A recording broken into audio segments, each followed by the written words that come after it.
espacio preparado, disfrutado, para compartir con todos ustedes esta tarde. Gracias, Vivi, gracias por el apoyo, la asistencia, por ahí también gracias a Paula, que está ahí a manos llenas tratando de hacer entrar a los últimos que quieren sumarse.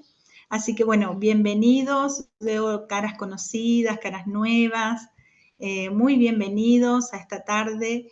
Y bueno, el objetivo de esta masterclass, que no pretende ser algo muy, muy rígido y muy académico y técnico, sino que está pensado para todas las personas que quieran adentrarse un poquito en el mundo de los nuevos abordajes que hay, de las nuevas comprensiones de trauma, de distrés, que todos vivimos en lo cotidiano, y entonces tener más herramientas como para nosotros mismos poder solventarnos en el día a día para una vida más plena, ¿sí? Entonces, ahí Vivi ya les comentó más o menos cómo vamos a hacer en esta tarde, que vamos a compartir.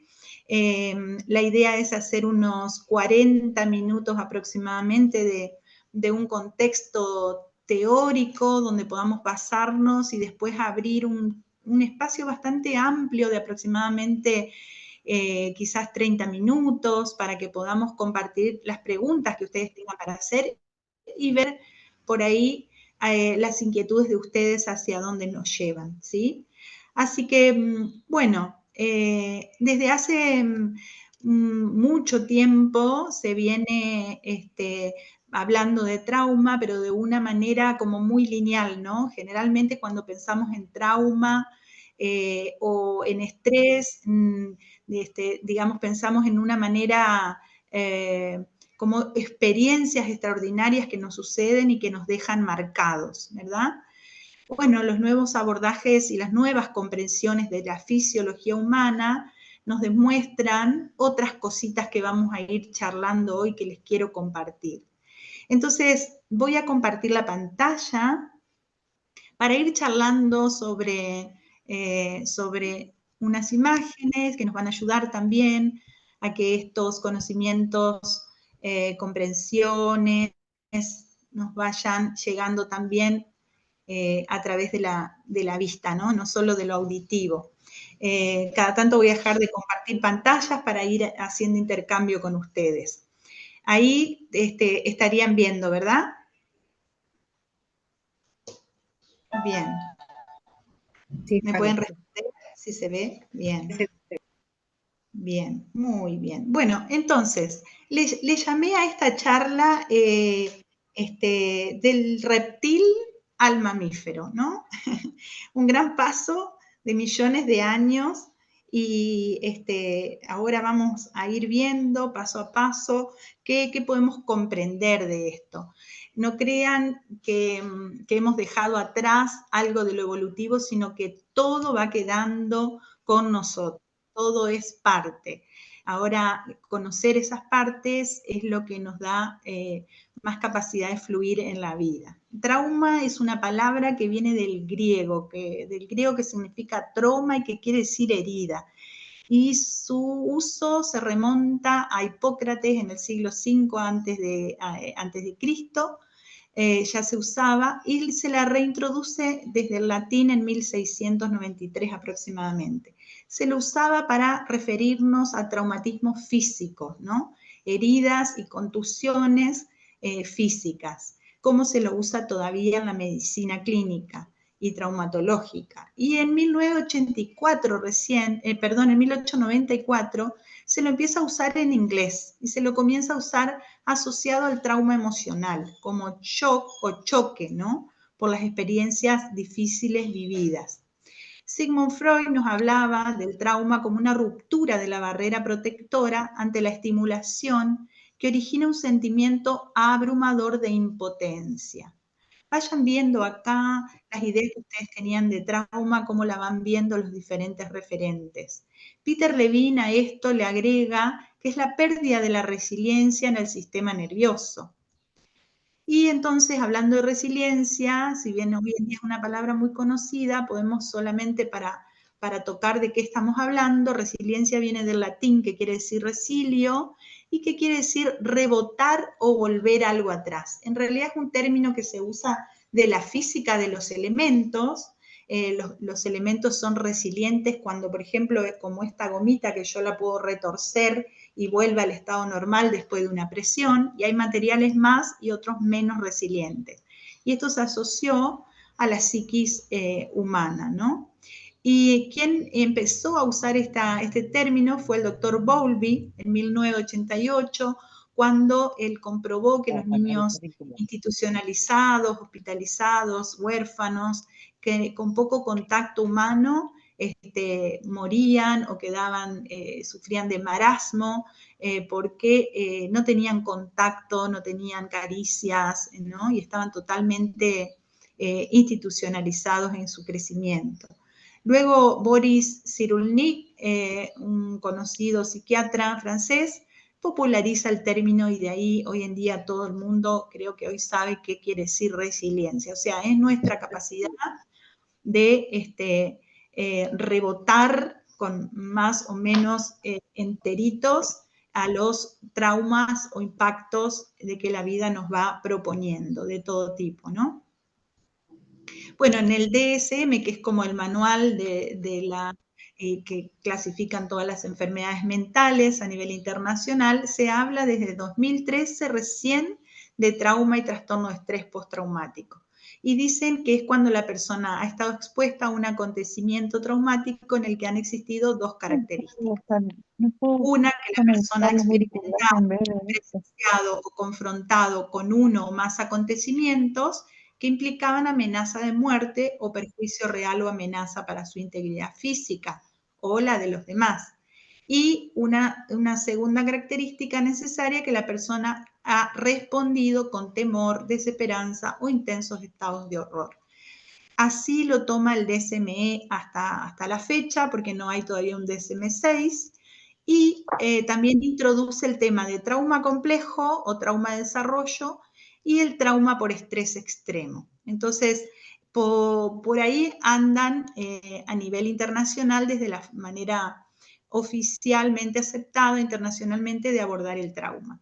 Pero los cambios están viniendo intensamente por las nuevas comprensiones y vamos entendiendo esto un poquito más, así que en el DSM-6 seguramente va a haber muchos cambios con respecto a trauma. Bessel van der Kolk, que es un psiquiatra muy reconocido, uno de los pioneros de los nuevos abordajes de trauma, dice que el trauma es una experiencia que sobrepasa los mecanismos de supervivencia de la persona, así como sus facultades para reaccionar ante eso que sucede. Para esa persona, la vida nunca será la misma después de esa experiencia. Y ante el trauma, el cerebro cambia a distintos niveles para reajustarse, de manera que el sistema nervioso se pone en estado de alerta para hacer frente al peligro y adaptarse a lidiar con la impredictibilidad de una parte de la vida. Es un proceso complejo en el cual el cerebro se da cuenta de que el mundo que conocía ha cambiado. Es como un reseteo del cerebro a partir de experiencias abrumadoras, ¿sí? Los nuevos paradigmas surgieron a partir de la observación del comportamiento animal, que se llama etología. Ahí lo tenemos a Peter Levine estudiando los animales salvajes y los domésticos y los animales de laboratorio, concluyendo que los animales salvajes y libres no se traumatizan, que ante situaciones abrumadoras, cuando pueden salvar su vida, se sacuden, tiemblan y vuelven a estar en estado normal.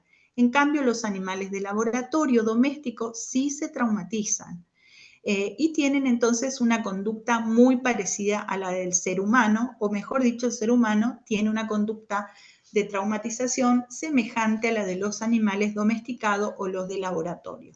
O sea, este grupo de mamíferos pueden traumatizarse, sufrir trauma y sus consecuencias, ¿sí? Entonces, podemos decir que el trauma es como un chaleco de fuerza interno que ahoga el desarrollo del ser e inhibe nuestro intento de avanzar en la vida y lo limita. nos desconecta de nosotros mismos, de los demás, de la naturaleza, nos desconecta de nuestro espíritu, de nuestro propósito, y no sentimos que la vida pueda vivirse plenamente. Peter Levine, a través de Somatic Experiencing, que es su abordaje, propone un enfoque naturalista que favorece la resolución de las reacciones del estrés a corto plazo. Se moderan los síntomas del trauma que retienen la descarga de la activación que se produce por compartimentos defensivos de supervivencia. O sea, cuando vivimos trauma quedamos fragmentados en 3 partes por lo menos. Y esas partes son una parte sana, una parte traumatizada y una parte sobreviviente. Esas compartimentalizaciones que tenemos son diferentes para cada uno y cada uno puede tener mayor porción de la parte sana, lo que lo hace más resiliente, ¿no? O pudo haber vivido situaciones muy abrumadoras cuya parte traumatizada es muy grande y muy sintomatológica. Les quiero hablar un poquito de la manera más simple que encontré de contarles cuál es la fisiología, o sea, el funcionamiento de nuestro cuerpo como respuestas al peligro. ¿Por qué es tan importante conocer esto? Porque vivimos en estado de alerta. En nuestro mundo actual, por diferentes maneras y estímulos todo el tiempo, nos ponemos en estados de alerta casi permanentemente y muchas veces no sabemos cómo lograr un estado de tranquilidad y seguridad. Para eso lo voy a traer a Stephen Porges con su teoría polivagal. Estas comprensiones de este fisiólogo norteamericano que estudió durante muchos años el sistema nervioso, y recién en 2011, fíjense, en 2011 recién él presentó científicamente la teoría polivagal, o sea, hace 12 años prácticamente. Desde ahí ha habido una revolución en el tema de las neurociencias, de la fisiología, de la psicofisiología y del trauma. Bueno, esta teoría nos permite entender que nuestra capacidad de resiliencia gestiona el riesgo y busca la seguridad para garantizar nuestra supervivencia en los momentos de peligro y también para permitirnos nuestro crecimiento y desarrollo en los momentos de seguridad. Esta es como la base de lo que ha comprendido la teoría polivagal. Nosotros vivimos en estrés, que es la vida misma, y vivimos picos que están marcados acá donde dice eustrés. Estos piquitos celestes dentro de la línea de eustrés es la activación y el freno normales de la vida cotidiana del estímulo para vivir. Y eustrés sería un estrés positivo, el que nos permite levantarnos para hacer lo que queremos hacer en el día, ser creativos, adaptarnos a las circunstancias de la vida, generar a veces unos picos de estrés, de simpaticotonía en el sistema nervioso. Por ejemplo, cuando salimos a correr nos vamos a activar, ¿sí? Y cuando dejamos de correr vamos parando y nuestro sistema solo se va autorregulando y van bajando los latidos cardíacos, respiramos con más tranquilidad. Este eustrés es posible dentro de estas dos líneas negras que ustedes ven, que acá a la derecha dice margen de tolerancia. O sea, estas dos líneas nos indican que si nosotros nos movemos dentro de esta intensidad, podemos volver a regularnos. O sea, podemos sentir que después de un momento de un pequeño susto o un estrés por una entrevista laboral o por ir a correr o hacer gimnasia, o enojarnos de repente, luego podemos bajar dentro de ese margen de tolerancia. Un sistema nervioso saludable presenta esos ciclos continuos. Hay carga y descarga dentro de esos límites que serían como nuestro margen vital, ¿no es cierto? ¿Qué pasa cuando recibimos en esta flechita roja? Vemos como un shock traumático, un gran momento de hiperactivación, donde estamos expuestos a una carga mayor que nos puede dar mucho miedo o puede estar peligrando nuestra vida. Entonces vamos a sentir picos, por ejemplo, podemos llegar a sentir estos picos más altos que salen del margen de tolerancia, podemos quedarnos acá arriba o podemos tener picos que suben y bajan. Cuando nos vamos por debajo de ese margen de tolerancia sería desconectarnos, disociarnos, congelarnos. Y cuando nos vamos por arriba de ese margen de tolerancia es cuando hay picos de ira, de rabia, de violencia o de euforia descontrolada o pánico. Hay una hipervigilancia porque el estado de alerta es máximo, ¿sí? Entonces, esos picos por encima y por debajo del margen de tolerancia, donde sí nos podemos autorregular con facilidad, se llaman distrés. Eso es lo que se llama distrés, que para decirlo con palabras sencillas podríamos decir que es un estrés negativo, ¿sí? Bien, frente a situaciones entonces muy abrumadoras, el sistema nervioso se va a desorganizar o va a colapsar y no logra reajustarse con facilidad como cuando está dentro del margen de tolerancia. Entonces se produce una fijación global de todo nuestro sistema nervioso y perdemos esa capacidad rítmica de autorregularnos, de excitarnos y bajar, como cuando que se produce sincrónicamente, como cuando manejamos un auto y vamos paseando, ¿no?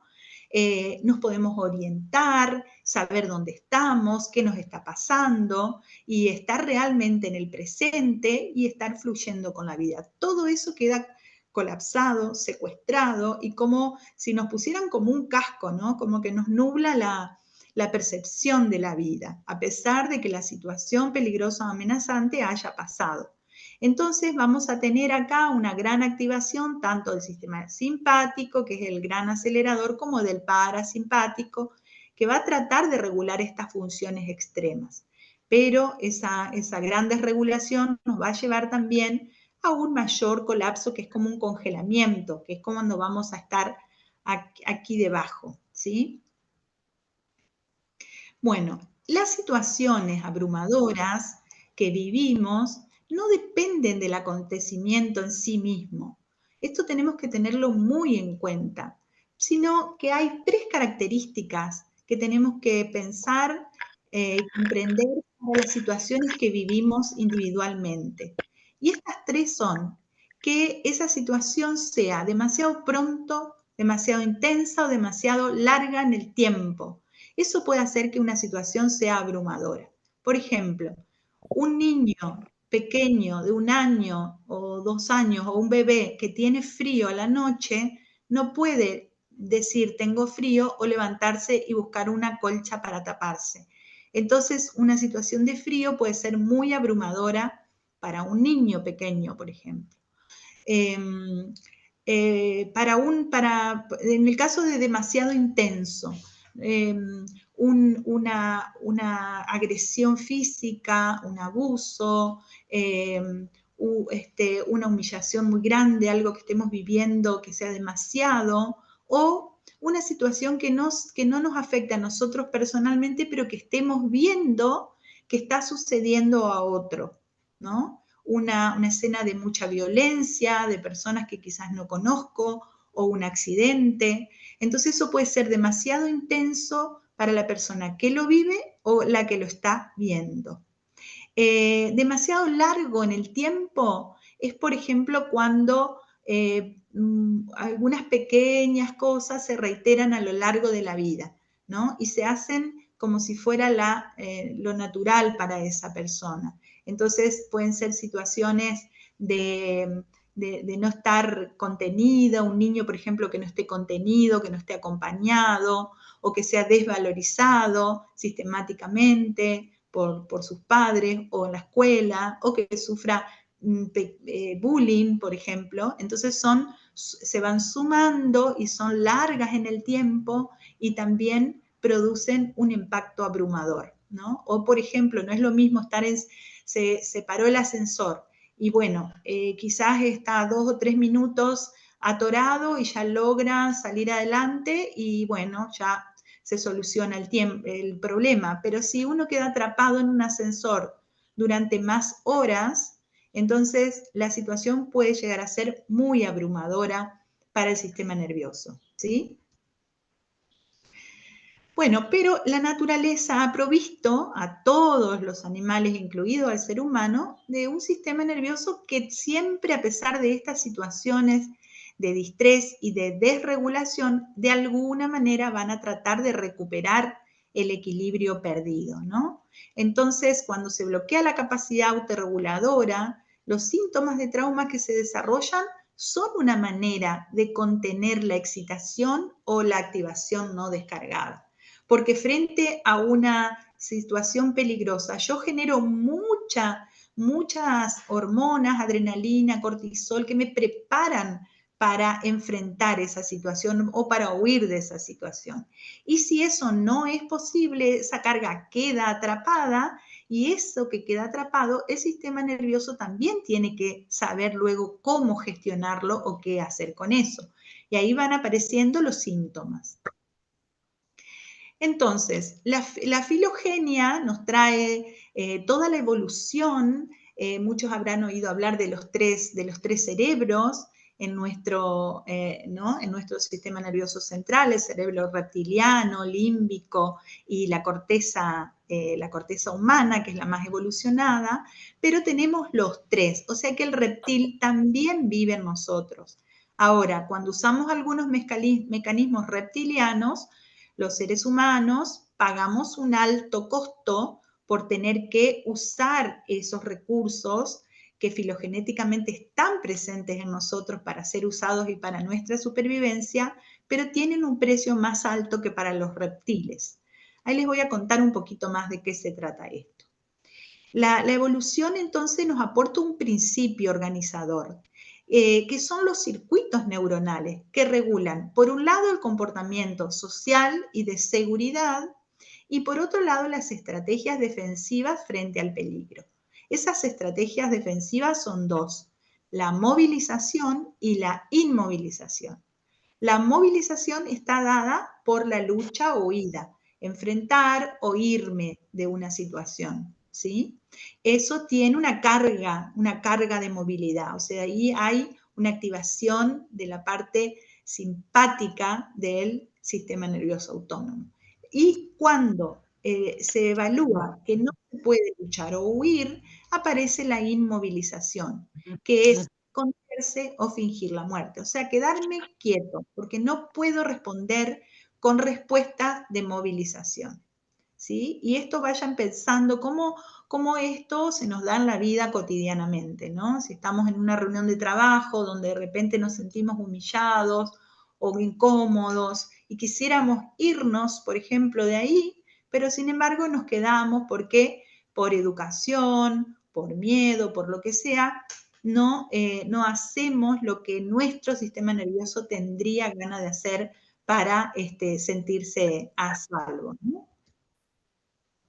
El proceso neuronal que evalúa ese riesgo ambiental no tiene conciencia, no media nuestra conciencia. Es inconsciente y se llama neurocepción. Es automático, inconsciente, adaptativo y está siempre orientado a nuestra supervivencia. Es la gran sabiduría del cuerpo. Genera inmediatamente cambios fisiológicos en nuestro cuerpo para lo que haya evaluado. Si estamos seguros, generará la fisiología de seguridad. Si estamos en peligro, activará las respuestas de movilización o inmovilización que les dije antes. Entonces, esto se percibe a través de un mecanismo que es como un gran sentido que todos tenemos, que se llama neurocepción. Pero recordemos algo, no es consciente. Ahora un poquito más adelante vamos a ver por qué es importante esto.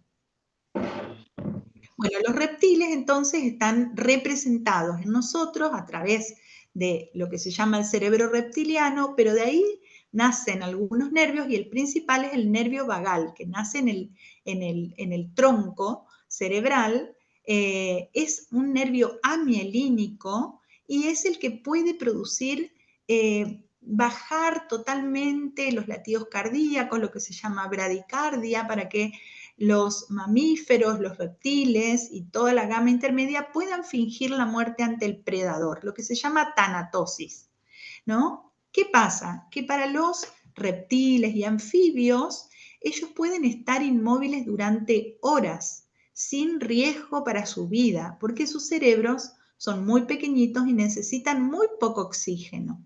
En cambio, para un mamífero no puede estar mucho tiempo sin oxígeno o con poco oxígeno. Y sobre todo el ser humano, que tiene una gran masa encefálica cortical, que es mayor incluso que los primates, que los monos, entonces necesita mucho oxígeno. Después de 2 o 3 minutos de sufrimiento sin oxígeno, se corre riesgo de grandes alteraciones a nivel del sistema nervioso, ¿no? Entonces, los seres humanos y los mamíferos superiores, cuando tienen que quedarse congelados, tienen grandes consecuencias que se asocian al trauma. El sistema nervioso simpático se pone en acción cuando tenemos que huir o enfrentar y luchar, ¿no? Entonces ahí se activan todas las hormonas que están dedicadas a esto y toda la fisiología del sistema nervioso se pone en acción para huir o enfrentar eso que nuestro sistema está neuroceptivamente percibiendo como amenazador. Acá, en esta etapa en la que el sistema nervioso simpático está con mucha acción, nosotros vamos a vivir un estado como de alerta. En esa alerta se priorizan, todo el sistema va a priorizar que la distribución de la sangre vaya a los órganos más importantes. ¿Quiénes son? El corazón, para latir y mandar mucho oxígeno al cuerpo, y los pulmones, para respirar más rápido y hacer el recambio gaseoso y tener más oxígeno disponible. Y ese bombeo de sangre va a ser sobre todo a los músculos, ¿sí? Y se va a retirar la sangre del sistema digestivo principalmente, del sistema reproductor, porque si estamos en alerta, para nuestro sistema nervioso es estar en peligro, no es hora de comer, de digerir, de defecar, ni de reproducirnos, ¿no? De hacer el amor. Entonces, cuando las personas viven con un estrés continuo, por eso tienen muchos síntomas digestivos o, por ejemplo, disminución de la libido sexual, ¿sí? Los síntomas digestivos, a veces cuando estamos con mucha ansiedad o un poco panicosos, incluso son las náuseas, como si hubiera ganas de vomitar, eso es un reflejo vagal también, y hablando mal y pronto, todos conocen el típico cagazo que le decimos, que es cuando estamos muy asustados. Porque cuando tenemos que huir, tenemos que estar livianos. Entonces, si tengo algo en el estómago, el sistema mismo va a tratar de expulsarlo por arriba, porque es más cerca. Entonces, náuseas y a veces vómito. Y si tengo ocupado el intestino, el colon, se va a producir una catarsis de materia fecal bastante rápida o líquida que va a tratar de descargar para que quedemos más livianos. Así funcionamos todos hemos vivido alguna situación de esta, ¿verdad? Pero es importante conocer nuestro cuerpo, cómo funciona, porque como vivimos en continuo estrés, empezamos a tener los síntomas y que después tienen sus propios títulos, digamos, colon irritable, gastritis, etcétera, pero todos tienen que ver con una desregulación de nuestro sistema nervioso. Para el ser humano, cuando no se puede dar una respuesta defensiva de movilización, esa carga que se generó, que les estaba contando antes, de simpaticotonía, se va a encapsular o va a quedar secuestrada en nuestro sistema nervioso, que es un sistema energético. Y va a aparecer entonces la inmovilización de diferentes grados. Va a estar mediada por el vago dorsal, ¿no? Este nervio reptiliano, amielínico, que inerva todas las vísceras que están por debajo del diafragma. Es un nervio visceral. Es un nervio sensitivo y motor, pero sobre todo sensitivo, porque tiene un 80% de fibras que llevan la información hacia el sistema nervioso central de lo que está ocurriendo en el entorno. Y solamente baja un 20% de fibra motoras para las órdenes que bajan del cerebro para todo lo que se requiera hacer. Las formas de inmovilización del ser humano son el desmayo, la disociación y el congelamiento. Cuanto más vamos hacia el congelamiento, vamos a recordar que esto más se parece a lo que en los reptiles o en otros mamíferos menores es la tanatosis, fingir la muerte. Entonces, aquí ponemos mucho más en riesgo poder recuperarnos adecuadamente después de una situación abrumadora, ¿sí? Porque gran parte de esa flexibilidad y adaptabilidad que tiene nuestro sistema nervioso queda perdida. Por ejemplo, un prematuro antes de las 32 semanas solo tiene desarrollado el nervio vago dorsal, amielínico, el reptiliano. Hay otra parte que ahora vamos a ver, que es el nervio vago ventral, que es mielínico, que es evolucionado y es el de la conexión social.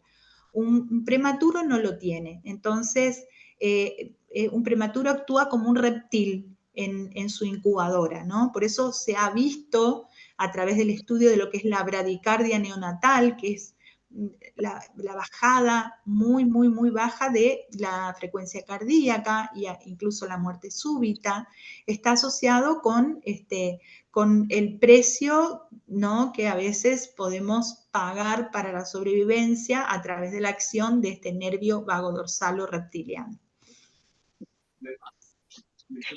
Bien, y tenemos por supuesto el nervio vago ventral, o vago inteligente también le llaman. Se llama vago porque es un gran nervio que baja acá desde la nuca, en la zona del tronco encefálico, baja por el pecho, por el abdomen, inerva todas las vísceras y también inerva toda la zona de la cara, ayudado por otros nervios, otros pares craneales, y nos da los gestos, la voz, lo cual comunica todo el tiempo a otra persona, y eso nos habla de la seguridad. O sea, a través del vago ventral y la conexión social que hacemos con otros mamíferos, cada uno con su especie o entre especies, nos da un nivel de seguridad y de adaptabilidad al entorno mucho menos distresante, ¿no?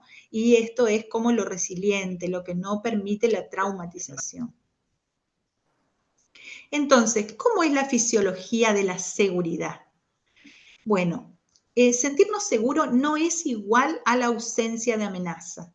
Aún sin amenaza, podemos sentirnos totalmente alertas e inseguros, porque generamos pensamientos y porque activamos memorias del pasado. Pero lo que sí nos da la conexión de seguridad es la conexión de la cara y el corazón. La teoría polivagal nos habla de una red de regulación neuronal de los músculos de la cara y del cráneo y del cuello con la red neuronal del corazón.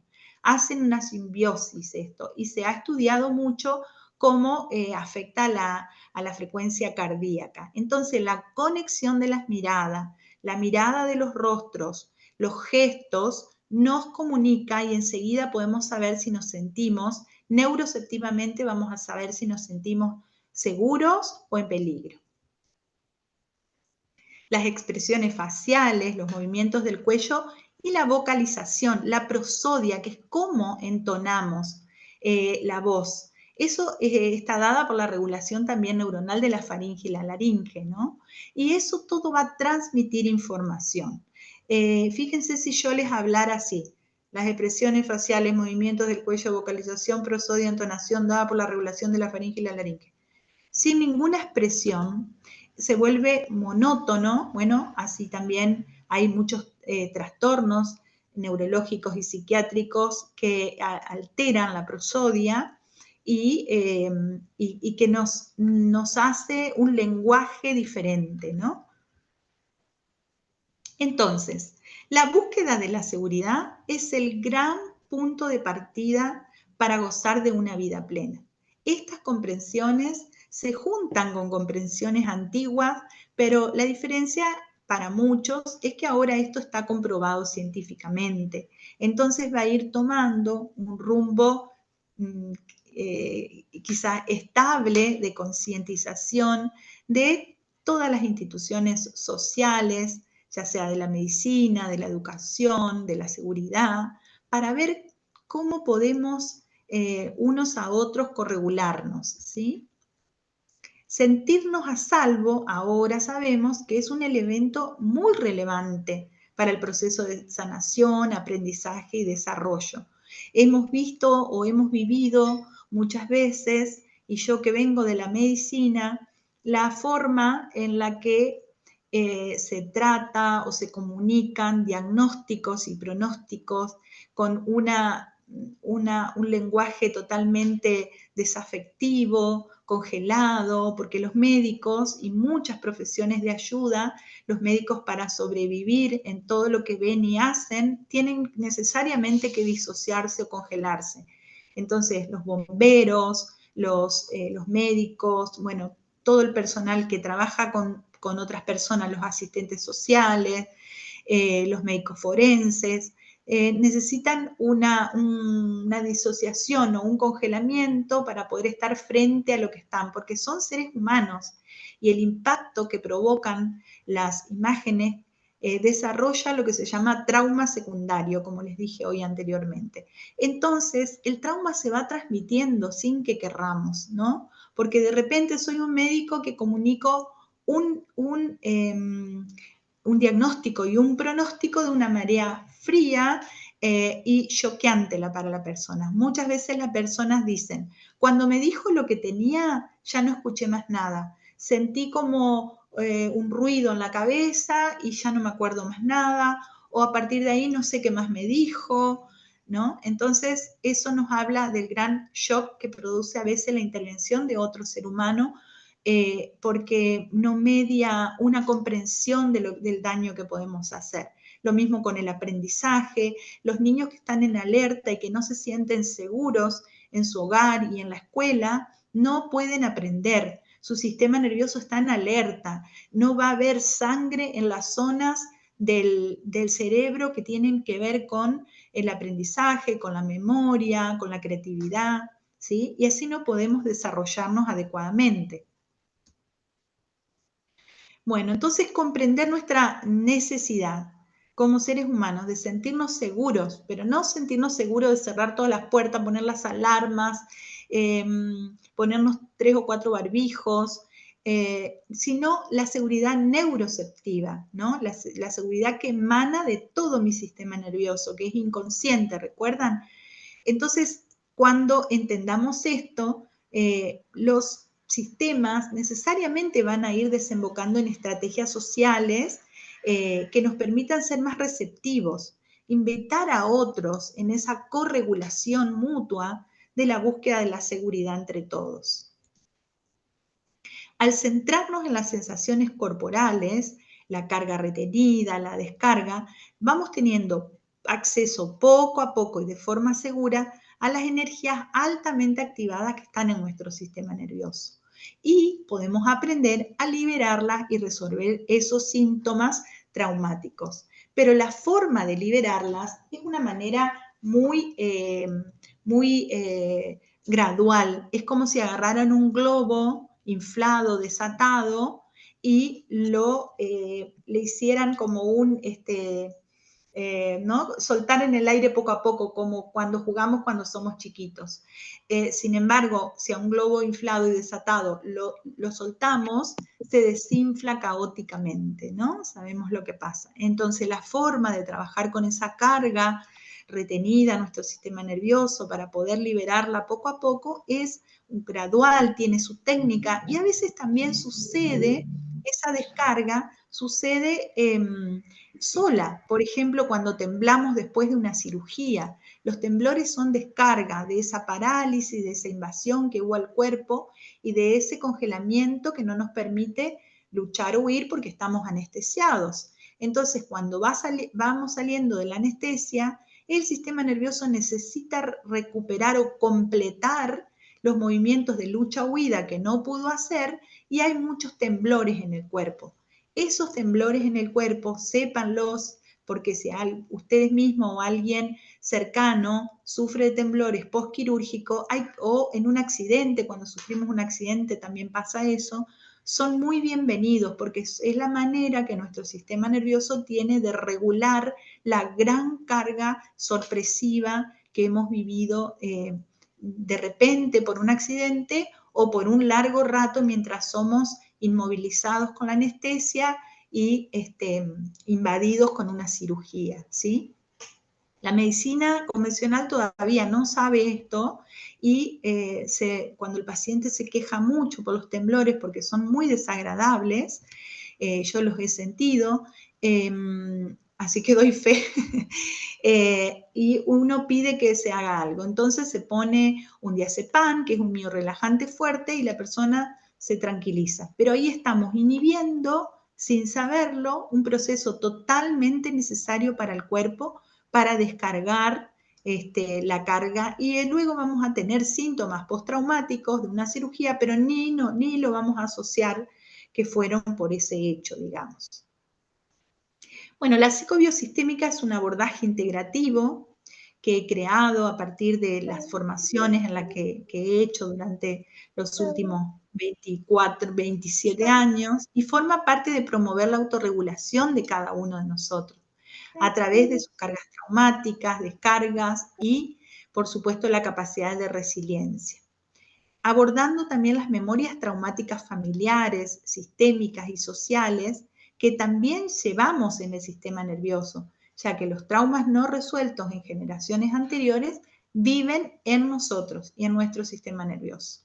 Esto lo ha comprobado la ciencia a través de la epigenética, la psicogenealogía y las constelaciones familiares. Entonces, tenemos que aprender a usar recursos que nos permitan ser más resilientes. ¿Qué es un recurso? Los recursos son personas, objetos, actividades que nos aportan contención, seguridad y bienestar, sobre todo. Que a veces con el solo mero hecho de recordarlos nos cambia el ánimo. Por ejemplo, si a alguien le gusta mucho el mar y el ruido del mar, el solo hecho de recordar cuando estuvo en el mar o de poner una musiquita con ruido de olas es un recurso regulador y de seguridad. Los recursos pueden ser evidentes u ocultos, o sea, tenemos recursos ocultos que ni sabemos que están allí, activos y olvidados, porque algunos recursos que antes usábamos los hemos dejado de usar y otros están en actividad, los usamos. Conocidos y no reconocidos también, ¿no? Pueden ser externos o internos. Los externos son la naturaleza, los amigos, los seres queridos, los hobbies, la música, el deporte, etc. Todo lo que nos haga sentir seguros y bien. Los internos son la fuerza, la inteligencia, la adaptabilidad, la confianza, nuestros talentos, nuestra intuición, nuestra espiritualidad. Y ahí pueden agregarle un sinfín de recursos que cada uno considere para sí mismo.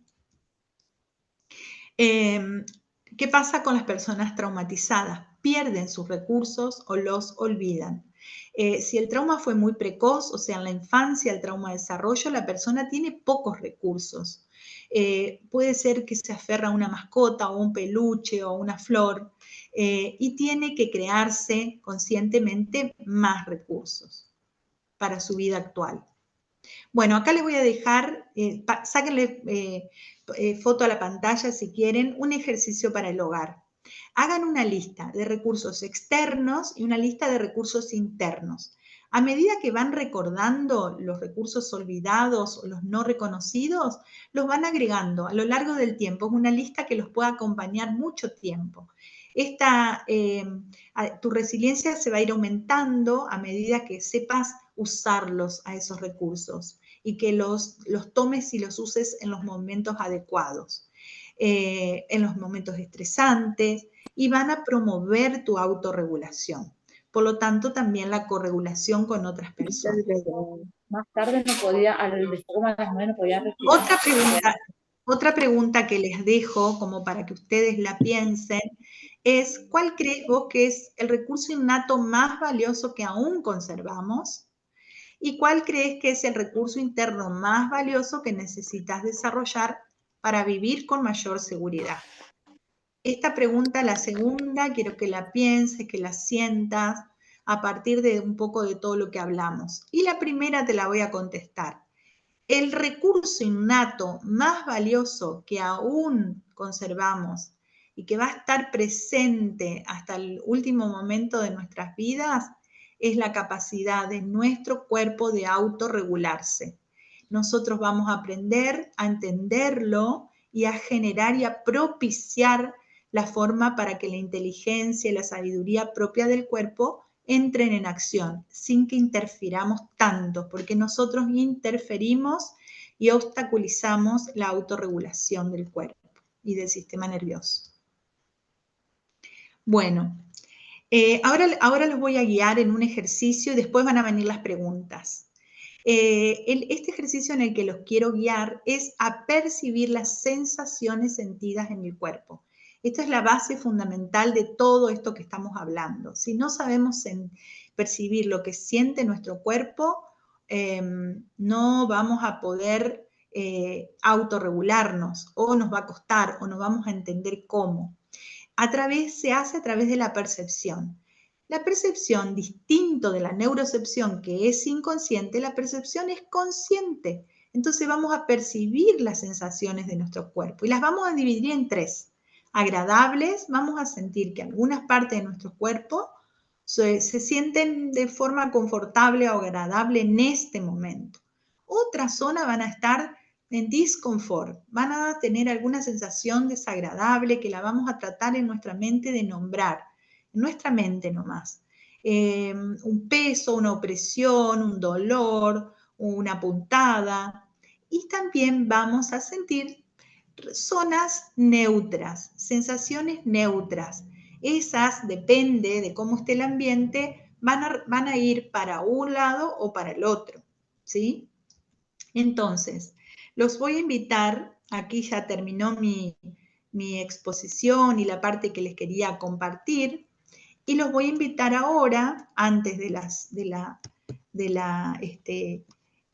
etapa de preguntas, los voy a invitar a que compartamos un ejercicio para poner un poco en práctica esto de una manera muy, muy básica, y entonces los quiero guiar en este ejercicio.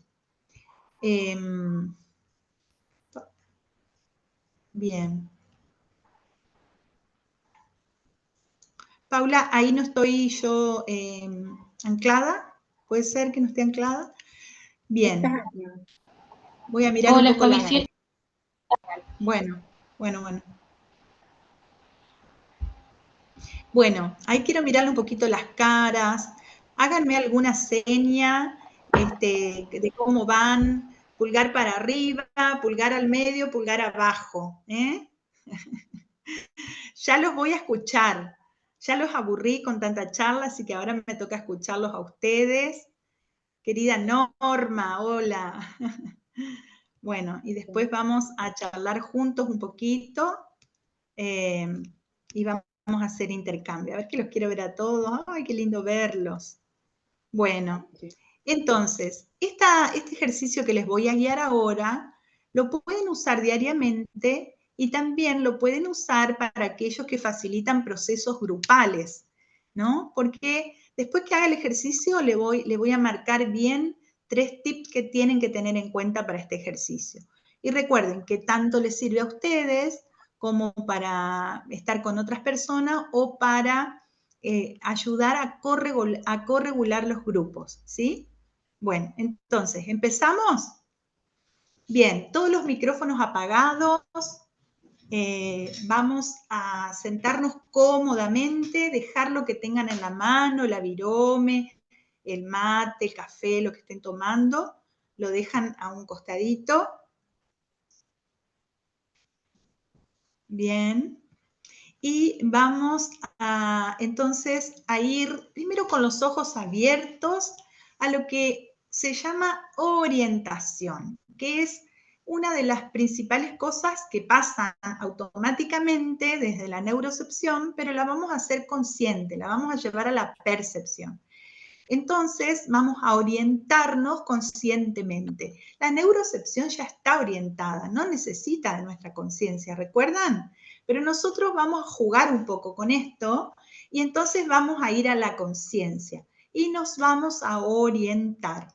¿Qué quiere decir orientar? Mirar lentamente a nuestro alrededor, mirar dónde estamos y decirnos, estoy en mi cuarto, en el living, en la casa de mi mamá, y van a ver los objetos. El movimiento tiene que ser muy lento, en cámara lenta, deteniéndose un ratito en 2 o 3 cosas para mentalmente describirlas, darme cuenta qué es, qué color, qué textura, qué material, quién me lo regaló, por qué está ahí, desde cuándo.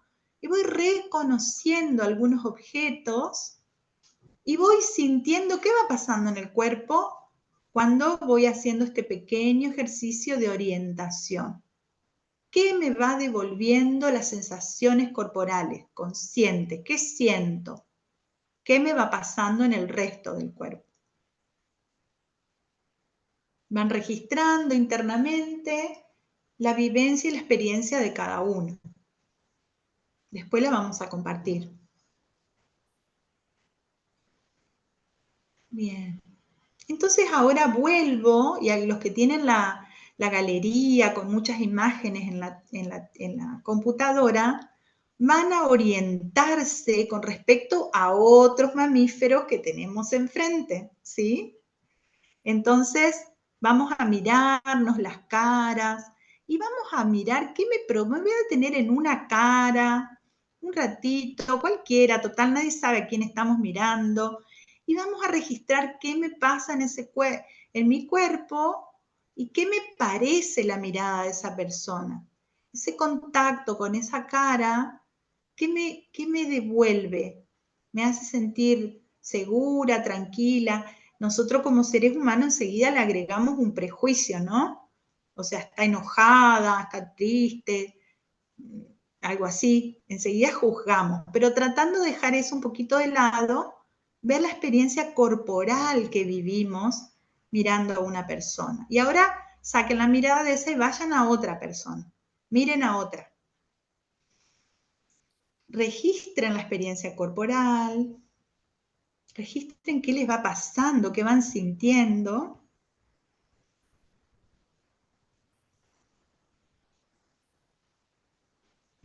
Bien. Y ahora les propongo a todos que nos sonriamos muy gratamente.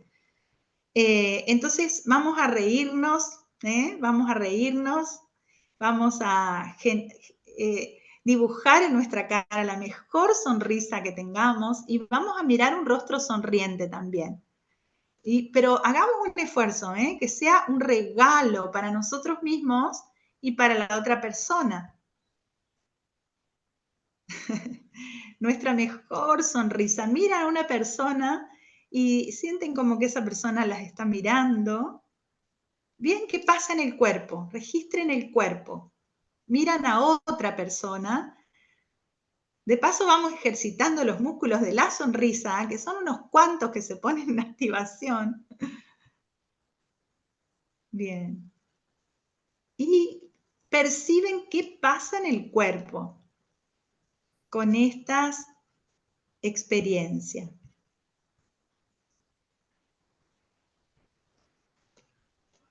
Bien. Registran, tienen un registro de las dos opciones, una que estábamos más serios y otra que estábamos más amigables, ¿sí? Sientan, perciban ambas sensaciones corporales y dense cuenta la diferencia. Y cada uno, ¿en qué parte del cuerpo sintió mayor diferencia? ¿Dónde hubo más cambio? ¿En el pecho, en la garganta, en la cara, en los pies? ¿Dónde? ¿Sí? Bueno, anótenlo o ténganlo presente. Bien, ahora sigue el ejercicio, pero vamos a ir hacia adentro, ¿sí? Entonces ahora cómodamente sentados, con la espalda apoyada, pero cómodos, relajados para un ratito, va a durar 5 minutos aproximadamente, vamos todos a cerrar los ojos. Yo no, porque quiero verlos y ver la experiencia completa, pero ustedes cierren los ojos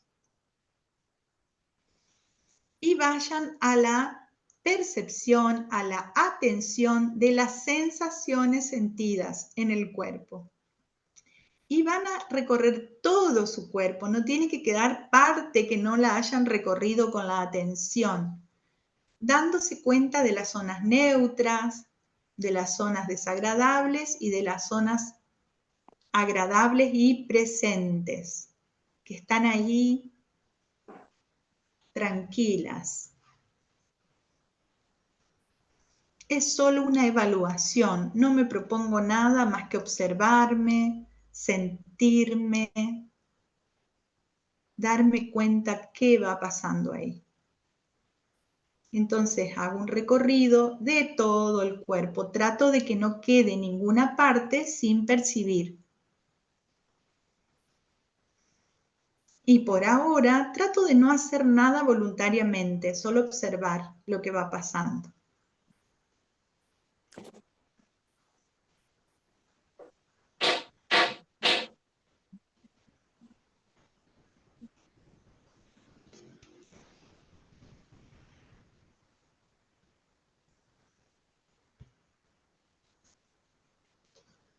Bien, voy viendo el registro de las 3 formas que les estuve diciendo, neutras, agradables y desagradables.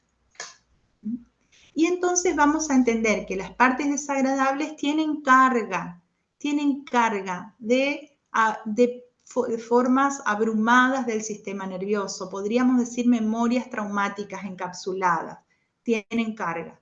Las partes agradables son el continente de esa carga, lo que también se llama vórtice del trauma y contravórtice. Todo el tiempo eso se vive en nuestro cuerpo. Entonces hay carga en alguna zona, peso en la espalda, algún dolor, alguna angustia, opresión, ganas de llorar, ¿sí? Alguna sensación de miedo en el estómago, etc. Y necesariamente para regular esta carga, este vórtice, necesitamos ir al contravórtice, al continente, a la olla, usando la metáfora de que este continente sería como una olla y la zona activada sería como el arroz dentro de la olla. A veces tengo mucho arroz para la olla que tengo, necesito ampliar la olla. Y eso se hace prestando atención a ese continente. Ahora, cada uno registró las partes del cuerpo que están agradables y presentes. Entonces a esas partes las van a tocar. Van a llevar su mano lenta y suavemente y van a hacer apenas una caricia suave que los va a ayudar a tener más percepción de esa zona que es el continente. Los va a ayudar a ampliar la percepción del continente.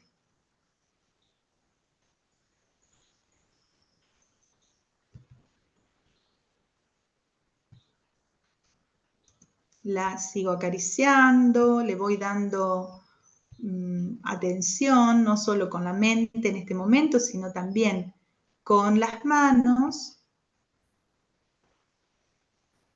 Y voy sintiendo qué va pasando en el resto del cuerpo. Ahora bajo las manos y espero un ratito. Simplemente espero, no hago nada, ningún movimiento voluntario, sino solo esperar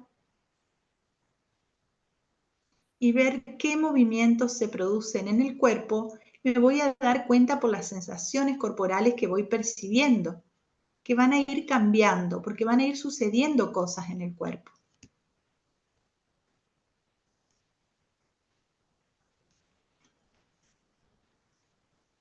Voy a tomar conciencia si la zona del continente aumentó, si la zona del vórtice o del arroz, la zona activada, disminuyó, se suavizó o quizá desapareció. Voy a tomar conciencia de eso.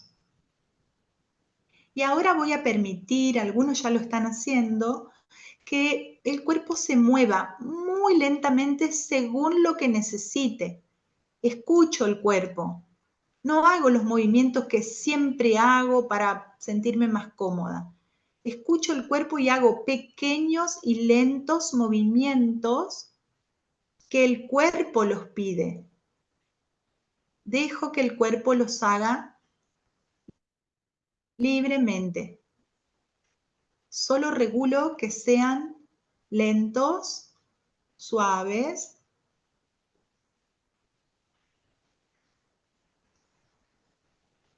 Y voy deteniendo el movimiento, lo voy deteniendo poco a poco.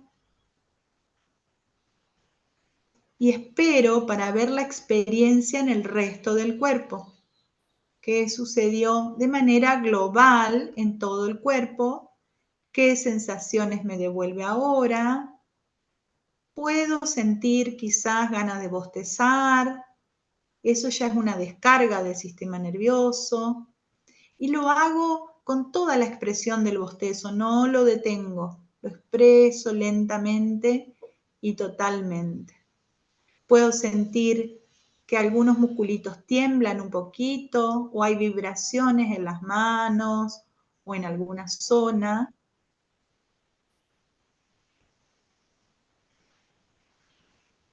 Y voy viviendo la experiencia de la atención plena en el cuerpo, permitiendo la gran sabiduría del cuerpo de autorregularse.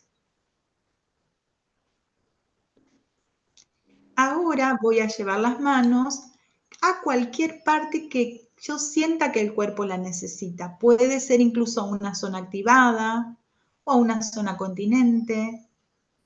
Llevan las manos lentamente, muy lentamente. La pueden dejar en contacto con esa zona o la pueden mover muy suavemente.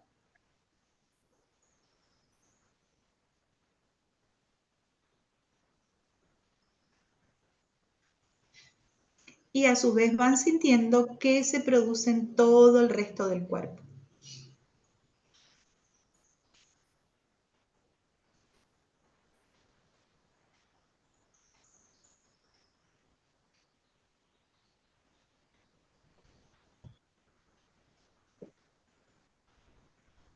Bien, algunas personas que tengan mucha carga en su sistema nervioso se pueden sentir un poquito abrumadas o activadas o disociadas, como que uno queda colgado, como que no escucha o no ve, se colgó, no está atento, me cuesta hacer el ejercicio.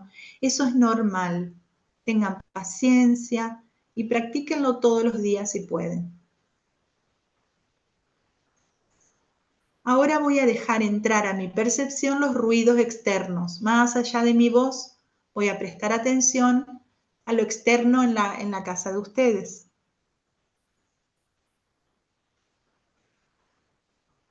Y poco a poco, sin perder el contacto con las sensaciones corporales que siento, sigo registrándolas, abro los ojos para ir al contacto con los demás. Sigo percibiendo qué le produce a mi cuerpo ahora el abrir los ojos e ir al contacto con las personas. Recuerden que la conexión social es lo más valioso que tenemos para sentirnos en seguridad. Cuando está dañada, nos podemos sentir alertas o incómodos al ir al contacto visual con otras personas. Porque esa capacidad está dañada quizá a veces desde muy pequeños. Entonces es una práctica que vamos entrenando poco a poco. La capacidad de contacto visual, de poder mirarnos de forma agradable y recibir la mirada del otro de una manera que no nos resulte incómoda, es una gran capacidad que hemos perdido por tanta carga de estrés que tenemos todos. Ahora, para estar más presentes, hacer un ejercicio de grounding, que es poner los pies sobre el piso y hacer un pequeño movimiento como de apoyar los pies bien fuerte en el piso y rascar con los dedos de los pies. Hacemos fuerza en el piso. Y también los que quieran y sientan necesario apoyan las manos sobre las rodillas y hacen una fuerza sobre las rodillas y los pies sobre el piso. Un ratito. solo un ratito, y ahí volvemos a sentarnos normalmente, volvemos a percibir el cuerpo. Hay muchas personas que están bostezando. Registren si bostezaron en la charla o empezaron a bostezar ahora en el ejercicio, porque el bostezo es descarga del sistema nervioso. El eructo. A veces el lagrimeo que se produce así no es un llanto, sino es lagrimeo. Eso también es descarga. Los ojos húmedos. La boca se humedece porque la boca seca es sinónimo de estrés. Y cada uno va registrando la experiencia que va viviendo en su propio cuerpo. Muchas veces, al principio, nos resulta difícil este contacto. Yo digo que somos analfabetos somáticos, así como hace un tiempo éramos analfabetos emocionales, hasta que se empezó a hablar de las emociones y de la inteligencia emocional y vino toda la era de lo emocional. Bueno, ahora estamos frente a la era de lo somático. Es impresionante lo difícil que nos resulta poner en palabras las sensaciones sentidas en el cuerpo, describirlas simplemente. Nos resulta muy difícil, ¿sí? Porque vivimos con nuestra mente como salidos del cuerpo, ¿no? Y la experiencia traumática más importante produce eso, que salgamos de nuestro cuerpo. En el chamanismo dice que las personas traumatizadas pierden su alma, dicen, ¿no? Como que el alma está fuera del cuerpo. Y el chamán, con su ceremonia, ayuda a volver a habitar el cuerpo. Todos estamos mucho fuera del cuerpo. Estamos muy en nuestra mente o si no estamos muy inundados por nuestras emociones. Peter Levine hizo estudios con chamanes para comprender también cómo funcionamos, ¿no? Además de con animales. Bueno, vamos a abrir un espacio de preguntas y después, si hay tiempo, le voy a regalar algunos ejercicios más. Vamos a abrir un espacio de preguntas que pueden levantar la manito electrónica que tienen abajo en las reacciones, pueden levantar la manito en la pantalla o levantarla manualmente, pero como son muchas pantallas. Y luego Vivi va a ir moderando a quién le da la palabra, o algunos pueden escribir en el chat también. Fabi, había en el chat, Gaby querías saber cuando hablaste del ascensor, cuando se abrumaba, si le podías explicar eso brevemente, y Alicia, ¿cómo nos autorregulamos? Son las preguntas que estaban en el chat.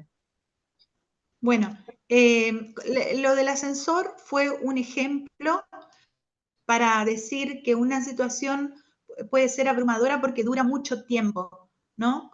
Haciendo un ejemplo simplemente, que si quedó encerrada un ratito en el ascensor y enseguida se destraba, en general no va a pasar nada, no me va a dejar muchas secuelas eso. Pero si estoy mucho tiempo atrapada en el ascensor, voy a tener síntomas de distrés, me va a costar a mi sistema nervioso porque voy a empezar a tener miedo y a activar memorias más antiguas también. Entonces seguramente es una situación potencialmente traumática.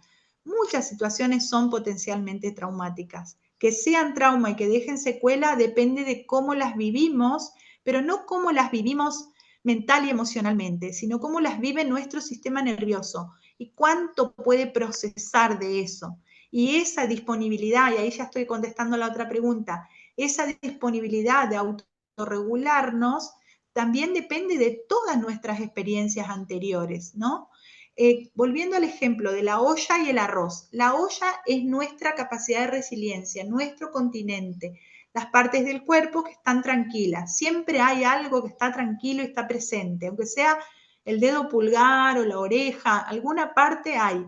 Nunca el cuerpo se activa totalmente, porque ahí estamos en tanatosis, digamos, que puede llegar a pasar, pero me refiero a la vida cotidiana.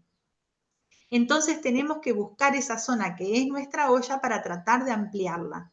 ampliar la olla, es el objetivo que tienen todas las nuevas terapias de abordaje del trauma. Entonces, el lugar, el arroz, que es la carga traumática, solo se aborda cuando tenemos una olla más amplia, ¿sí? Cuando nuestro sistema nervioso está más resiliente. Eso lo hacemos con los recursos de cada persona, ¿sí?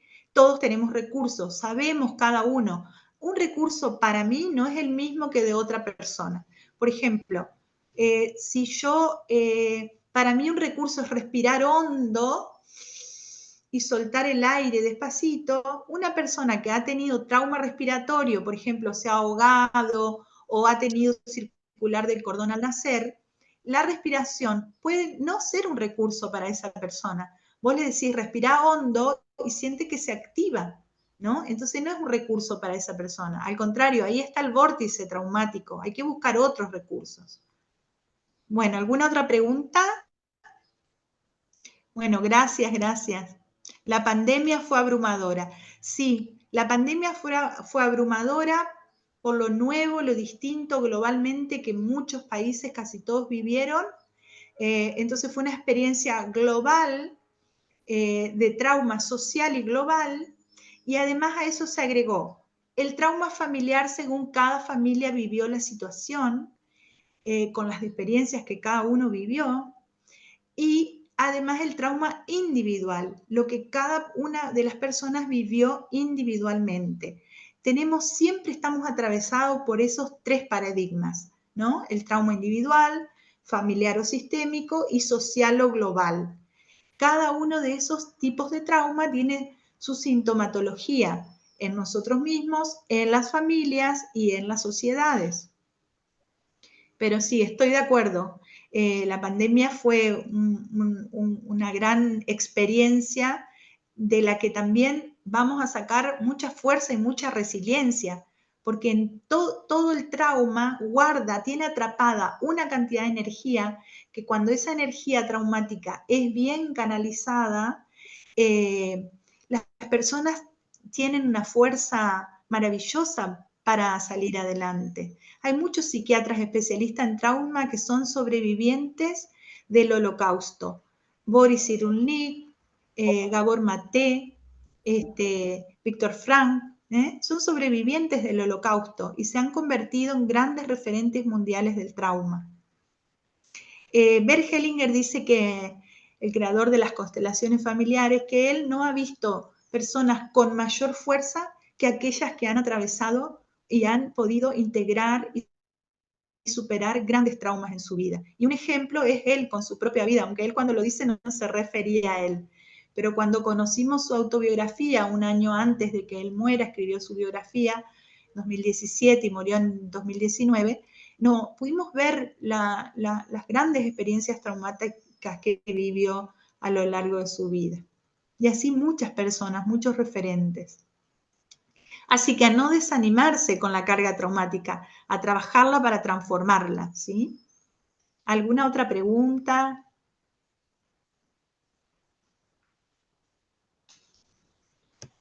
Bueno, acá están saludando desde Rosario, Santa Fe, desde Posada, desde Corrientes, de Resistencia Chaco.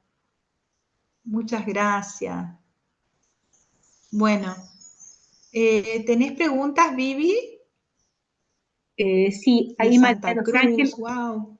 María de Los Ángeles, ¿querés abrir tu micrófono y decir? Dale. No te veo. ¿Dónde estás, María de Los Ángeles?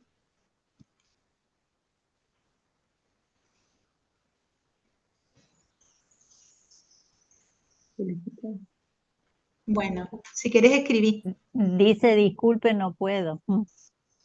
Bueno. También pueden abrir los micrófonos para compartir la experiencia de los ejercicios, qué pudieron percibir. Si alguien se anima a contar su experiencia, las experiencias compartidas aportan mucho a todos. Acá me dice Nilda, Cuando hablaste de la olla y el arroz y con el ejercicio sentía hormigas en el estómago. Bueno, el hormigueo en general es una sensación agradable de que la energía empieza a circular de otra manera.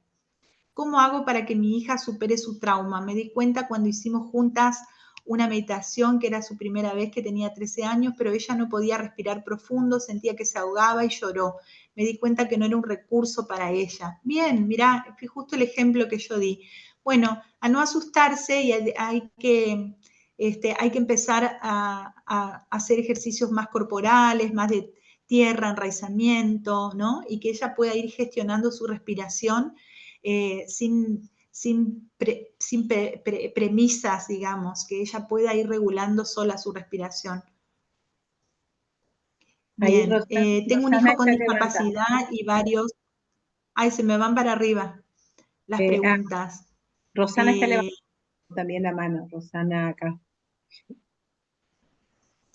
¿Este ejercicio se puede realizar cuando hay dolor físico para apaciguar el dolor o solo se refiere a lo emocional? No, este ejercicio nunca se refirió a lo emocional.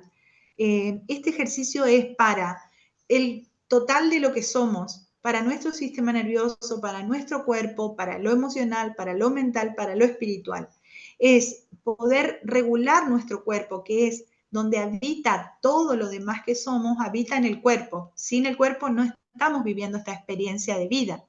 Entonces, sí lo podemos hacer ante momentos estresantes, lo podemos hacer como práctica diaria para aprender y conocer el cuerpo y autorregularnos, aunque estemos bien, aunque nos sintamos bien, porque cuando entonces estamos mal, vamos a tener ya un recurso entrenado, fácil, conocido, y vamos también a conocer mucho más nuestras sensaciones corporales. Una manera también es tocarnos todo el cuerpo debajo de la ducha, por ejemplo, ¿no? Suavemente o de manera apretadita. Otro ejercicio también cuando estamos muy o depresivos o apáticos, sin ganas o dormidos y tenemos que despertarnos para estar más productivos mentalmente, con los dedos así nos vamos a golpear todo el cuerpo. Todos estos ejercicios son ejercicios neurológicos, tienen una función específica. Nos vamos a golpear todo el cuerpo para activarnos, para ponernos más simpático-tónicos. Por supuesto que si estamos muy eufóricos, enojados, nerviosos, ansiosos, no vamos a usar los toquecitos, los golpecitos. Vamos a usar más bien el que es suave y lento, ¿sí? Porque vamos a necesitar regularnos hacia abajo. ¿Cómo ayudar a los adolescentes que han perdido el sentido de la vida? Bueno, perder el sentido de la vida, estar apáticos y depresivos, tiene que ver con estar, ¿se acuerdan la imagen primera de debajo de las dos líneas de regulación? Cuando hemos sufrido un gran estrés y ha sido tanto que hemos quedado bloqueados, que el sistema nervioso ha necesitado frenar con el freno de mano, digo yo, que nos lleva a una apatía, a un descongelamiento. Ahí hay mucha carga traumática guardada, pero es tanta que está bloqueada, ¿sí? Entonces hay que trabajar con eso muy gradualmente, muy lentamente para abrir. Se necesita en todos los casos la confianza, la conexión social, la contención, el amor, el respeto, el acompañamiento, ¿sí? En todos los casos esa es nuestra gran herramienta. Ay, perdón porque se me van para arriba. ¿Cómo trabaja en terapia el congelamiento? Bueno, el congelamiento se va trabajando gradualmente. La teoría polivagal nos propone ir de abajo hacia arriba, o sea, ir del congelamiento al descongelamiento. Ahí va a haber contacto con la carga, con la ira, con el miedo, y luego a la conexión social. O sea, luego vamos a establecer un bienestar emocional y mental, pero tenemos que salir del congelamiento, pasar por el mamífero que quiere luchar o huir para ir al bienestar psicológico, ¿sí? Las terapias antiguas, bueno, que todavía están vigentes, trabajan desde lo psicológico, de lo cognitivo-conductual, o sea, conducen o quieren conducir al cuerpo, pero la teoría polivagal propone que es al revés, es una jerarquía. Primero el descongelamiento para después poder ir a la movilización. Y esa parte es difícil, movilizar toda la carga. Hay que hacerlo con mucho profesionalismo, con mucho conocimiento de cómo funcionamos, y es un proceso gradual, ¿sí? Las personas bastante rápidamente con la terapia se van sintiendo raros, distintos y mejor. O sea, enseguida empezamos a ampliar la olla y sentirnos mejor. No quiere decir que estemos con todo resuelto, porque eso es un proceso, ¿sí? Sobre todo para las grandes traumas.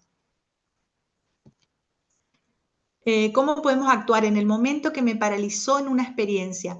Cuando en el momento que te paralizaste, tu cuerpo hizo lo que neuroceptivamente evaluó que era lo mejor para tu sobrevivencia con los recursos internos y anteriores que ya tenías y frente a la situación que estaba sucediendo. Entonces, quédate tranquila que eso fue lo mejor que te pasó. A partir de ahí, nosotros conscientemente nos empezamos a movilizar. Por ejemplo, a pedir ayuda, a ir a un abrazo que nos contenga, ¿no? A hablar tranquilamente de lo que nos sucedió. Una persona que pasó por una experiencia traumática a veces o no quiere contar nada o se olvidó, o a veces quiere hablar y quiere hablar y hablar y hablar y hablar y hablar otra vez y contarlo, ir directamente al punto más difícil de la situación. Eso es retraumatización. Entonces es muy importante conocer lo que es la retraumatización, cómo producimos la retraumatización a otros y a nosotros mismos, la disociación, ¿sí? A otra persona acá dice que la respiración la ayuda, bien, para vos es un recurso seguramente. Yo consigo trabajo y se corta y eso me bajonea. Bueno, hay que ver ahí las lealtades familiares, ¿no? Con las constelaciones, ¿qué está pasando ahí? ¿Cómo debo hacer cuando algún hijo, espera que se me van corriendo las preguntas, perdón, Gracias, Norma. Con el ejercicio sentí en la espalda, tristeza en mis pechos, peso en las piernas, mi zona baja sentí como agradecimiento. Bien, qué bueno que pudiste registrar, Marinés, las diferentes zonas en el cuerpo. Muy bien. Cuando está bloqueado el sentir, ¿cómo trabajarlo? Bueno, en esta energía que queda secuestrada, quedamos bloqueados, se secuestran también nuestras emociones.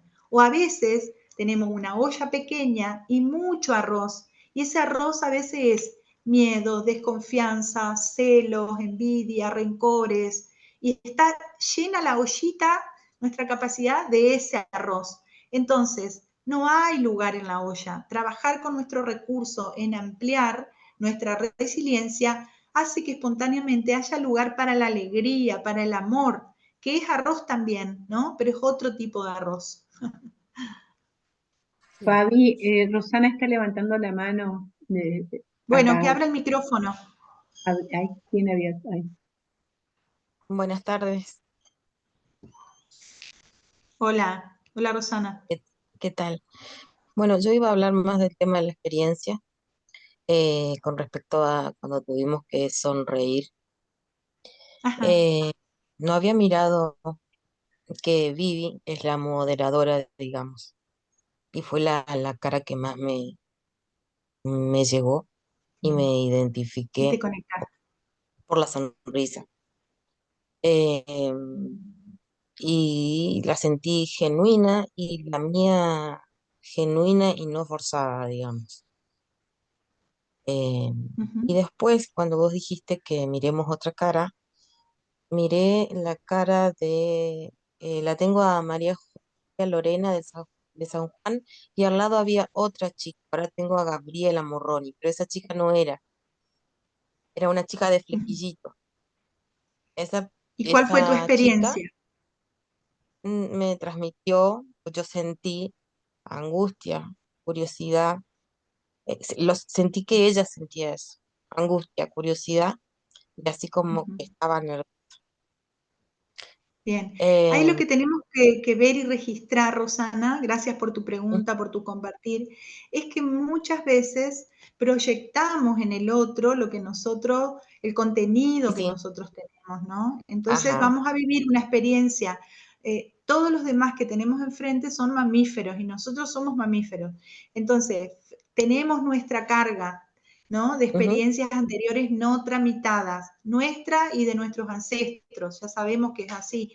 Entonces vamos a vivir una experiencia que quizás no tiene que ver con el otro. Todo lo que yo vivo primero tiene que ver conmigo, ¿sí? Y sí, Entonces, esa neurocepción es la que evalúa una situación y de repente siento determinada cosa. Pero recuerden que nuestra neurocepción puede estar dañada, nuestra percepción puede estar dañada, el trauma daña. Entonces, por ejemplo, una persona puede sentirse en peligro en un lugar seguro y puede sentirse segura en un lugar peligroso y no registrar neuroceptivamente las señales de peligro. Esto es muy propio del trauma, ¿sí? Entonces, eh, bueno, de esta forma tenemos otros elementos que ahora pueden conocer para cómo evaluamos las cosas, ¿no? Y cómo evaluamos sí, nuestras propias experiencias. Fabiana, sí, yo sentí también eso y sé que es eso, porque uno por ahí ve en el otro lo que realmente está pasando. Pero te vuelvo a repetir, la sonrisa de Claro, Viviana pero a veces sin era sentir porque... Ujú. la sonrisa de Viviana es lo que a mí me daba ese lugar placentero Claro, y a pero la vez también está asociado, Rosana, con que Viviana es una persona conocida para vos, o no, entendí así o no, que vos la no, no, no, no, conocés. Ah, no, no es no, no, conocida. no, Bueno, no, no, porque para si es nada. De hecho, conocida, ahí también aumenta. es la primera vez que yo Ah, bueno. participo, me lo comentó una profe que es compañera mía, y no, no, no, no, no, no para nada, no conozco a nadie, ni siquiera a vos Ah, porque no bueno, bueno. leí nada de vos todavía y me ganó el curso pues ya se me hacía la hora. Bueno, Yo sentí gracias como Rosana esas por dos tu compartir. cosas. Gracias. Agostina, ¿querés compartir algo? Ahí Eh, está, ¿se escucha? Sí. sí, Hola, buenas tardes. Primero que todo, buenas gracias, gracias doctora. Por ahí lo que me pasó particularmente en la terapia esta, bueno, de concentrarnos en el cuerpo y en algún momento dijiste esto de soltar las manos y dejarlas caer o llevarla a algún lugar del cuerpo. Yo sentí que mis manos como que empezaron a transpirar y como Ajá. sentía calor en las manos muy fuerte. Me recordó cuando era chica y por ahí estaba abrumada, mi mamá me había enseñado una terapia o una forma de meditar, por así decirlo, que me decía, cuando estés sobrecargada en la ducha antes de salir del baño, posicionate debajo de la ducha y deja que el agua corra. Y solamente puntualiza la sensación en la gotita que recorre cada parte de tu cuerpo. Y naturalmente uno tiene esta sensación como que el agua sale caliente de las manos, ¿no? Como lo que sale de las manos, por así decirlo, más allá que de la ducha. Pero por ahí compartirlo a alguien más quizás le puede servir y me parece, obviamente, salís del baño limpio y redescargado porque genera como esto que se lleva el agua, tu energía o tu Exactamente. sobrecarga o tu Eso es dolor. agregarle un recurso. Sí, gracias, Agostina. Eso es agregarle un recurso, ¿no? Como sentir que el agua lleva y arrastra, agregarle un recurso. La experiencia sentida de sentir esa cada gota, esa es una experiencia neuroceptiva, ¿no? Son ejercicios neurológicos. Siempre que estemos con la atención en la experiencia corporal, vamos a estar haciendo este tipo de ejercicios. Cuando bailan o cuando hacen yoga o cuando salen a caminar, sentir el cuerpo, sentir conscientemente las sensaciones, estamos ahí haciendo ejercicios de regulación neuronal, ¿sí? Porque si yo presto atención al cuerpo, también voy a estar más en contacto con lo que el cuerpo necesita y voy a poder darme esos espacios que el cuerpo necesita. Vieron que cuando proponía un movimiento, luego decía, dejen las manos abajo y esperen, y no hay que hacer nada. En ese espacio que no hago nada, suceden la mayor cantidad de cosas y sucede la autorregulación automática del cuerpo, ¿sí? Entonces, lo que en realidad los movimientos que hago mueven la energía, mueven la carga, la atención que va al continente o la atención que va al arroz mueve la carga energéticamente, pero luego todo sucede cuando yo no intervengo intervengo. Entonces, porque la verdadera descarga del sistema nervioso es involuntaria, como los bostezos, como los temblores, ¿no? Como el pequeño lagrimeo que sale. Esa es la verdadera descarga del sistema nervioso. ¿Cuándo se genera? Generalmente cuando paro, ¿no? En ese momento que después de hacer un ejercicio de tocar, de acariciar o de apretar, después paro y vivo la experiencia con curiosidad, con apertura, con atención despierta hacia qué va a suceder, con curiosidad es la palabra, a ver qué pasa en mi cuerpo, cómo se va a mover, cómo va a responder para autorregularse. Y empiezo a conocer esa sabiduría corporal y a dejarme guiar, a entregarme a esa experiencia corporal. Eso sucede todo el tiempo en nosotros, pero estamos desconectados del cuerpo y no le damos además el tiempo, que no es mucho el tiempo que necesitamos, es unos minutos al día que necesitamos estar en una experiencia de total sentido de nuestro cuerpo y de conciencia plena del cuerpo. Y acuérdense esto porque es muy importante, estamos muy acostumbrados a las terapias conductistas, hace esto, hace lo otro, para aquí, para allá, tocate, no te toques. Bueno, si bien esto tiene una parte de eso, lo más importante es parar, ¿sí? Y en la quietud sentir lo que va pasando. En la quietud puedo estar incluso con la conciencia de las partes activadas y llevar mi conciencia a las partes presentes, ¿sí? Darme cuenta que no todo es activación y carga, o disociación y cuelgue, digamos, ¿no? Bueno, para respetar los tiempos pautados, porque está hermoso, me encanta el interés que tienen, todo lo que nos compartieron. Les voy a comentar que para los que quieren profundizar, se vienen 2 entrenamientos que doy todos los años.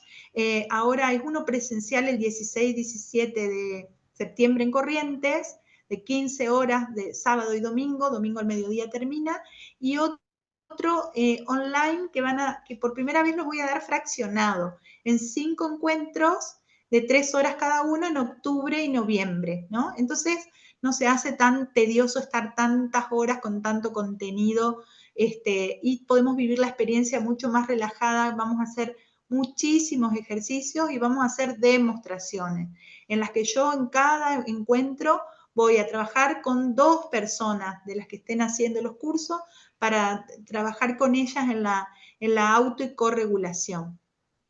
Entonces después les voy a pasar por el grupo de WhatsApp, les voy a pasar más información, videitos, les voy a pasar un libro en PDF, así que no se vayan tan pronto del chat del WhatsApp porque vamos a quedar en contacto ahí para más cositas lindas que les pueden seguir sirviendo.